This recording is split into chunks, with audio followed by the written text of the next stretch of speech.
The reselling market has changed over the last few years, and I'm going to talk about that today. We're also going to talk about a couple of business models that I use that are going to help me maintain my sales, if not help me grow my business. Hi everyone, welcome back to the channel. My name is Leanna, and yeah, we're going to talk about those things today. The market has changed back and forth and up and down since I started 4 years ago. I started it in May of 2019 when Poshmark Canada came to Canada. We had already dabbled in eBay, but this was me doing it full time. I did start off slowly because I like to learn, and I needed to learn a lot about photography, keywords, listing, brands. I knew nothing about brands, so I started off slowly. It was good. I learned, it was going, I was getting consistent, I was getting better, and then COVID hit and shut everything down, which affected the business as well because now people couldn't shop in person, so people were flocking to online sites, and that kind of skewed what we were doing. It was fantastic for our businesses because it really gave us the punch in the arm to get going. So that happened, and we went through that, and slowly things started to lift and people could go out shopping again. And then finally we are pretty much free and clear, and things are kind of settling down into what I'm going to call a normal type of reselling market. But that's affected, it made our sales go up and down and do all these weird and wonderful things. That's had a huge effect on our businesses. The economy itself has had a huge effect on our businesses. There's a higher cost of living right now. It costs more for groceries, rent, mortgages, gas in your car, whatever. And that means people have less money left over to buy pretty dresses and graphic tees. That's just a fact of life. That is the way it goes. So when people have less money left over, they want better deals. They want to spend less money on those items that maybe they would have spent more on before. It makes sense to me. It makes sense, right? But drop into all of that in the last year, we have had live sales drop into our businesses. And I'm not talking about just Poshmark Lives. We're talking about Whatnot has come along, and that has affected the market because at first, prices were really, really rock bottom. People were selling things for $3 and for $5, and they were doing that to build their followings and to build their businesses and to get it going. And I understand that. But it did affect us down the line because buyers now expected lower prices. And I know there has been an uptick in lower offers for sure. And that's okay. It is what it is. We have to deal with it. As a business owner, we have to adjust and we have to deal with what the market is telling us. Now, I am glad to see that I am noticing an uptick in prices for live shows. It's slowly escalating into something a little more reasonable, which is a good thing for everyone all around. But that's a very normal thing to happen. Something new comes along, everyone's super excited, they're all into it, they're all blah, blah, blah. It's like, and then it settles down, and it's settling down and the prices are coming up a bit, which is great. So the market is affected by a lot of things, not just the platform screwing around. There's more to it. And yes, as a business owner, you need to be aware. You need to adjust your businesses and in some ways go with the flow and deflect and to change up what you're doing. So for me, I base my business on, I'm going to say probably two distinct business models. I am not a bulk seller whatsoever. I admire those people that do that. And if you do that and you're successful and you're happy with what you're doing, absolutely fantastic. Do it. Absolutely. I'm not here to tell you differently. But my two business models that I use, I have nicknamed because I don't know the proper names for them. The first one is the work smarter, not harder school of thought. And the other one is a bird in the hand is worth two in the bush. I know, whatever. Now, the work harder, not smarter. No, I said that wrong. Work smarter, not harder. Okay. I'm not really enthralled with the smarter part of it, but really to me that means work less to make more money. That's all it means. And I love that business model because number one, I'm in this business to make money for sure, but I'm also in this business for the freedom. I love the freedom that this business gives me, if I want to just say, okay, you know what, I'm taking my phone, I'm going down to the beach to sit at the beach and I'll list from there, I can do it. If I decide, I'm not having a great day, I'm going to go read my book for a while, I can do that. And I got nobody nattering at me at the back saying, oh, you can't take a break. So anyway, I love that business model for that reason.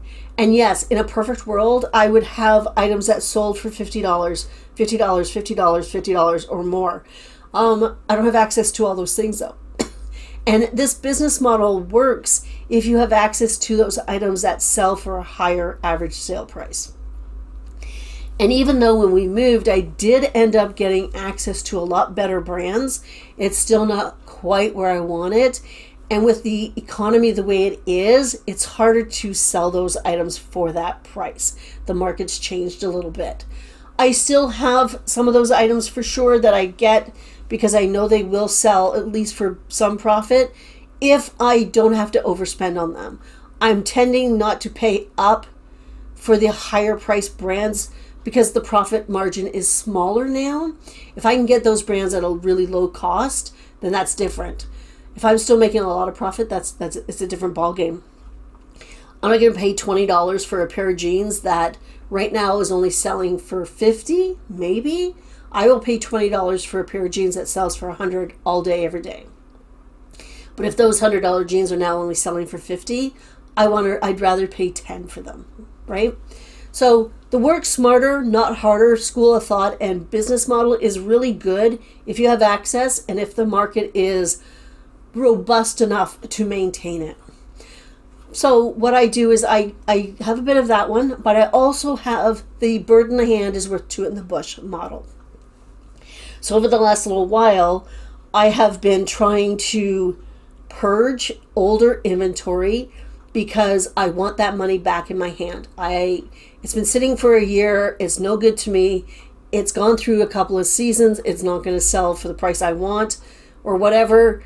I got to either get rid of it or I got to sell it for a low price. And you know what? That low price, that taking that money and using it to buy better things or whatever is worth that. That bird in the hand is worth it, depending on the item.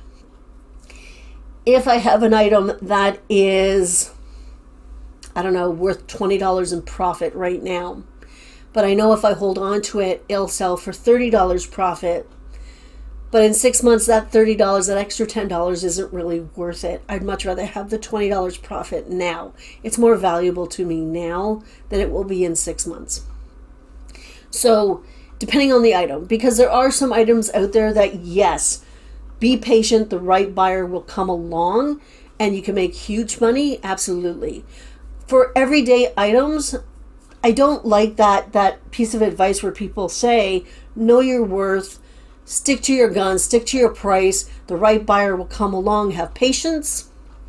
It can work for some items, but for other items, I think, take your money and run. That's my take on it, and I've been doing that a little bit more lately. I'm not taking lowball offers, but I am taking maybe a little bit less than I would have originally wanted, especially if the item has been sitting around for 6 months or more. I am not in a warehouse business. I am in a selling business. I want to sell my items, I want them out the door, and I want the profit. So for me, a combination of these two business models works, and I think depending on how the market is acting at the time, I can go back and forth between the models. I can take a little bit of this and a little bit of that and combine them into my own wonderful business model that I won't name because I have no idea what I would name it. But I think people get stuck in this thought that they have to do it one way or the other, or they have to maintain something, or like the market changes. As the business owner, as the seller, you need to change with it in order to make sales because you're in here to make sales. I don't want to be hanging on to items for 2 years. It's just not for me. I don't have the space for it. And I have seen people say, oh, I had this dress listed for 2 years and it finally sold. Yay. And that's fantastic. If it's working for you, then it's working for you. There's no judgment in that. My business models work for me, and when they stop working for me, I change them. And that is really all I need to say about this whole thing. If something is working for you, fantastic. If it's not, change it. And never say never. I will go back to items or brands. I will recheck them in 6 months. I will try something different, that maybe didn't work last year but might work this year. I will go back and check and see if it will work for me. Because that's the name of the game. Evolving and changing and trying new things and trying old things and keep going. Just keep going forward. I wanted to say that what we were talking about. Excuse me. We're talking about trying new things and trying old things and brands. Okay, that's what it was. See, I got there. Right now, I'm in the process of going through older listings that have been around 8 months and more, and they're getting less and less, so I'm happy. And I am rechecking my comps because comps change over the years, over the seasons, over the months. So I'm rechecking to see if the price I have it listed for is still viable, or am I outpricing myself and people are selling lower and they're getting the sale and I'm not. So when I check those comps, I'm going into the listings, I'm checking on Poshmark, and I don't know, but my search is not too bad right now. I don't know what's going on with that, but anyway, I'm checking the comps. I am looking at those listings that are available. So I had I think I have a pair of Scotch and Soda chinos, newer tags. I know I only paid like $4.60 for them, and I had them listed for $85. Very little action on them, a couple of likes, a couple of little offers going out, nothing. Recheck the comps. And yeah, they're selling in around the 40 to 50, but the ones that are selling are not new with tags. So I'm like, okay, I should be able to price them a little bit higher. And I look at the other ones that are similar, and I might notice that, well, this listing only has 3 pictures and a 3-word description, whereas I have all the pictures and measurements and a big description and blah, blah, blah. So can I price it a little bit more? So you know what? I brought the price down from the original, priced it a little bit more than what was comparable, and I'm going to see how it goes. I am rechecking my comps on my older listings because comps change. So you have to be aware of that as well. Okay, I think I got it all out. This video was really difficult for me because I was not flowing with it. There was so much I wanted to say and so much that didn't need to be said, and I was babbling like I am now. Anyway, that's about it. I hope everybody has a fantastic week. I will be back Friday. Yeah, because today is Tuesday. Yeah, that's it. That's it. I'm done. I am going to do my grocery shopping. Bye, guys.